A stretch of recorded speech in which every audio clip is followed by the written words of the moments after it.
Assalamualaikum warahmatullahi wabarakatuh. Saya Nur Afika Amiza binti Suhaimi, nombor matrik C20A1197. Okay, so hari ini saya nak bentangkan Ensemble Muzik Rakyat yang tajuknya adalah gamelan. Okay, yang antara topik yang saya akan cerita adalah pengenalan, asal usul dan juga sejarah, simbolik dan mitos, busana, jenis alat muzik gamelan dan juga kesimpulan.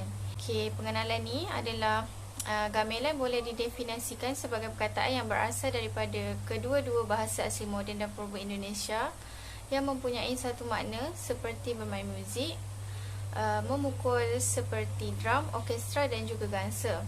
Perkataan gamel membawa maksud untuk tujuan memukul ataupun tukul, tetapi masyarakat Jawa kemudiannya menggunakan perkataan tersebut yang bermaksud adalah bermain alat muzik. Walau bagaimanapun, di Malaysia, gamelan dirujuk sebagai satu kesatuan yang terdiri daripada beberapa instrumen yang dipalu dan kadang-kadang ia boleh diiringi dengan alat muzik dari jenis tali atau alat tiup.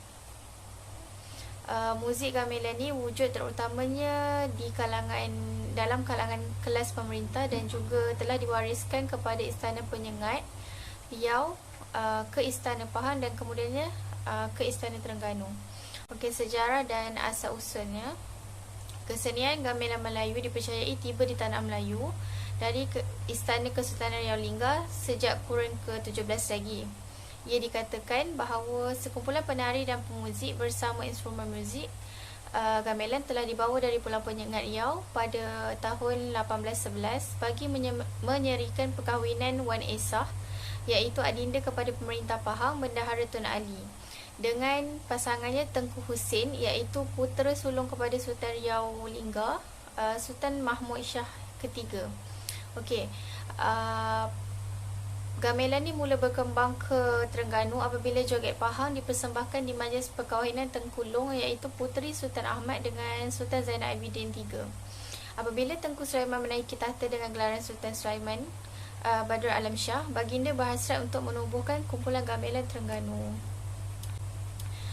Baginda menggunakan khidmat bekas pemuzik Pahang untuk melatih pemuda-pemuda tempatan bermain gamelan, manakala pemain suri pula memimpin latihan gadis-gadis tempatan untuk menari joget Pahang yang telah ditukar namanya menjadi Tari Gamelan Terengganu. Sultan Sulaiman bersama Tengku Ampuan Mariam kemudian berjaya memiliki set gamelan sendiri pada tahun 1936. Tengku Ampuan Mariam turut menghasilkan manuskrip yang mengandungi huraian dan lakaran tarian gamelan. Terdapat 95 buah ciptaan lagu gamelan, iaitu kira-kira 60 daripadanya adalah bersama dengan tarian. Gamelan Terengganu mengalami zaman gelap apabila Perang Dunia II menular ke Tanah Melayu pada tahun 1941, diikuti dengan kemangkatan Sultan Sulaiman Badrul Alam Shah pada tahun 1942. Sejak itu, set gamelan baginda tersimpan rapi di Istana Kolam yang menjadi kediaman Tengku Ampuan Mariam. Okey, next adalah simbolik dan mitos. Okey, penciptaan tarian gamelan ni dia diambil daripada unsur-unsur cerita Panji, iaitu contohnya pergerakan kerja harian dan haiwan seperti burung, ayam, ketam dan sebagainya.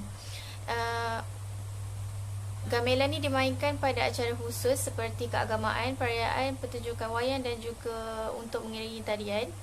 Gamelan ni dikatakan untuk memanggil dewa-dewa lainnya. Contoh bunga dan dupa sering disajikan untuk mengiringi tabuhan gamelan. Gamelan ni sangat dihormati dan tidak boleh dilangkah kerana mereka yakin bahawa roh dalam gamelan ni boleh marah dan juga mencelakai orang yang tidak menghormatinya. Okay, next, tarian gamelan berdasarkan kisah-kisah tersendiri. Okay, yang pertama dalam tarian gamelan adalah tarian ayak-ayak. Tarian ayak-ayak ni dia mengisahkan tentang dayang-dayang istana yang begitu sibuk memasak dan menyediakan santapan untuk seorang raja, di mana menu utamanya adalah masakan yang berasaskan ayam. Yang kedua adalah tarian timang burung. Ia mengisahkan Galuh Cendera Kirana yang sedang berhibur hati dengan burung peliharaannya di saat ditinggalkan oleh kekasihnya, iaitu Galuh Adi Kertapati. Okay, next adalah tarian Lambang Sari.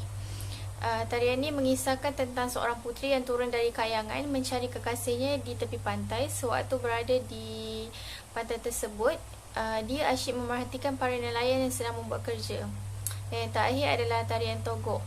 Tarian togok ni dia mengisahkan tentang seekor burung yang bernama togok yang pandai dan